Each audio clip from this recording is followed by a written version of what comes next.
Howdy. Hi.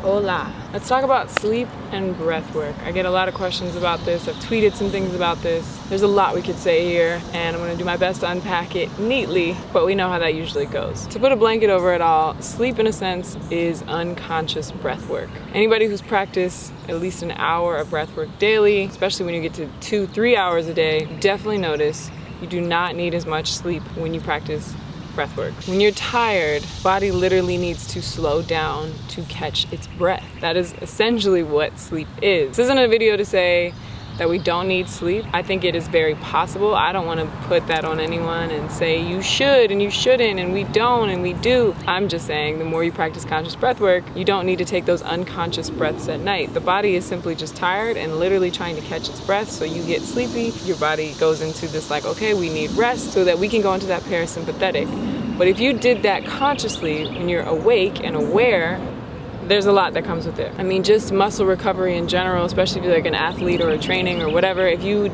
start to practice breath work, you'd actually accelerate healthy muscle growth. All muscle growth happens in the parasympathetic nervous system. It does not happen when you're running, when you're lifting really fast. The actual growth happens when you're in that parasympathetic. So one of my most infamous tweets that still lives on to get retweeted to this day is, if that food made you sleepy, then it ate you. So this is to say, stop normalizing the itis, taking away your energy, literally making the body be like, okay, we have to go to sleep to try to process this. Like, we cannot stay awake and function and do other things while we're trying to process what you just put in our body. So when you eat like very acidic foods, very dense food, that's why you get sleepy. Your body's like, okay, but we gotta, like, for one, inflammation happens, acidity happens, mucus happens, all of those things happen, and the breath becomes more shallow. You're so full, the denser the food, or the heavier the food, or the more acidic the food,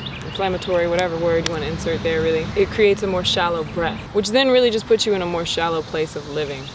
The way you breathe is the way you live. I will stand by that till the day I no longer breathe. It is everything. The deeper you breathe, the deeper you live. If you're breathing from a shallow space, more than likely your decision making and nervous system and processing and overall lifestyle may be from a more shallow place. This is where it gets really deep and could easily just whoop over your head, because sometimes it's even hard for me to digest. It's a lot. But to talk about dreams a little bit, as far as just like dreaming and breath work, so actually, for one, I'm gonna shamelessly plug, I do have a $7 nighttime, bedtime, whatever breath work that you can try, and I've heard nothing but great reviews and people sharing that they've had some of the deepest sleep, the wildest, most vivid dreams. And that's all because, like, again, putting yourself in that awareness of the breath, even if it's, right before you fall into the unaware, that sleeping state, that alone will train the body to have even deeper breaths while it's resting and digesting. Majority of us, because we eat the way that we eat and we consume the way that we consume, even more past food, just as a being, more often than not, we are sleeping and not even in the parasympathetic. Definitely feeling like our body's being attacked while we're trying to rest and digest. So like I said, like the food or consumption of life, whatever that may be, makes you sleepy, gets you tired. The body's like, okay, we really gotta, to some degree, at least slow this down. It might sound creepy, but if a friend or your partner or family member is taking a nap near you, count their breaths per minute. I almost can guarantee you that it is not 18 or less breaths a minute. And that directly affects the dreams. Now, dreams is a whole bag of worms that I'm debating how deep we want to get into this video. Essentially, when you're tired, you really either need to do breath work or you need an enema. The bowels are dehydrated. And you'll notice the lighter you are, the less dense you are, the more aware of your breath you are. I guess the simplest way to put it is that your dream state, your dream space, the astrals, won't be just from this lower chakra energy.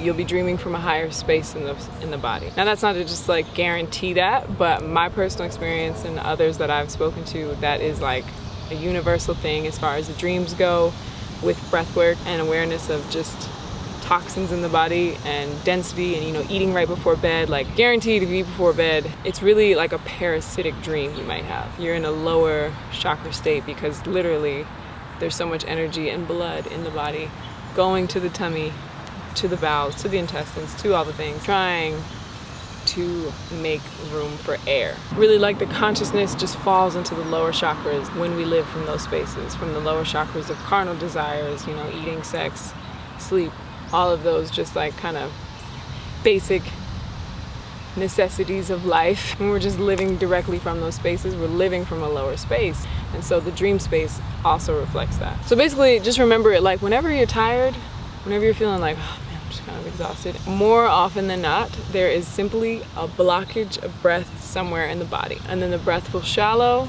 the consciousness will kind of drop to that low energy space, and you go to that parasite, essentially, that area or that state of being takes control. Just to say for the record that if you don't remember your dreams, I'm not going to put a blanket on you and say this plus this equals this, but I will definitely recommend looking into what you consume that day or that week or, you know, just lately, because more likely than not, it has everything to do with what you ate that day. And anything that dehydrates you, which is damn near every food that you can think of, vegan or not vegan, most food is there to dehydrate you, unfortunately, and it has to take water from your body to maintain, you know, homeostasis or just that well-being space. And that alone just creates separation in the body. I think it's important to remember that like acidity and almost really trauma when we eat those foods happens at a cellular level, because the body is like, what is this? What am I supposed to do with this? It's a cellular level trauma that then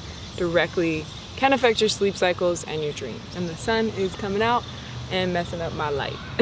And a quick note to remember, I feel like I'm throwing a lot at you, but I'm sure you've experienced maybe something that was pretty traumatic or pretty just like painful and almost like can't remember it, like when you were born and probably stuck with a bunch of needles and got your umbilical cord cut off way too soon and all that stuff that happens in hospitals that I do not support. You know, you don't remember being born. There's a lot of things that like these stresses on the body, these traumas on the body that we literally don't remember. It's the same thing with like traumatic dreams. That's probably why you don't remember them. Subconscious does not allow you to remember them because it's a trauma. The word dream, the root word is trauma.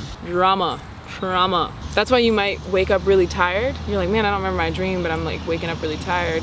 I mean, obviously on the physical cellular level, the body is just like trying to digest and detox and do all of those things from whatever you previously consumed, but also just on that subconscious level and that spiritual level, you might have had a whole traumatic experience in a dream and can't remember it because the body's like blocking that out, and you just feel tired like you went to war all night, and really your body's just trying to recover, and it all really comes back to that breath.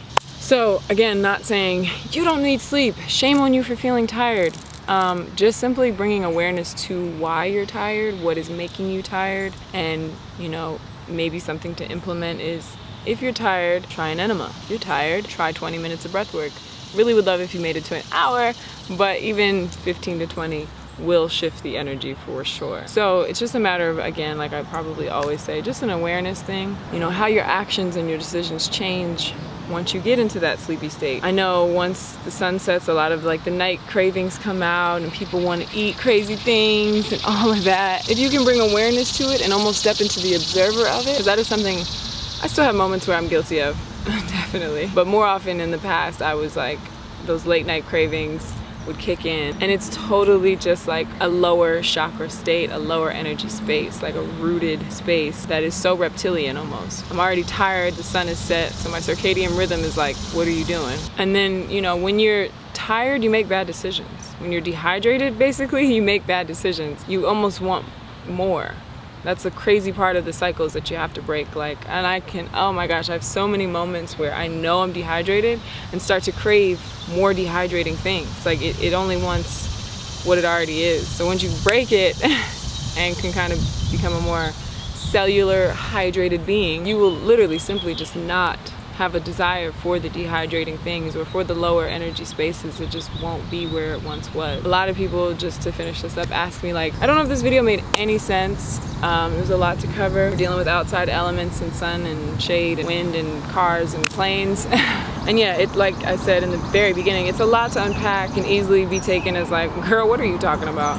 I'm just tired. But I always am just simply trying to bring awareness to a space maybe you didn't before. So take it with a grain of salt. Listen to you before you listen to me. I'm just here. I'm just a video that you clicked a message that maybe you wanted to hear to have your own discernment. Anyway, if you guys have any video suggestions, I would love to know them. Got some changes on the way that I am nervous, excited to share. Kind of more so like personal things going on in my life. But I will see you in the next one. Much love. Peace.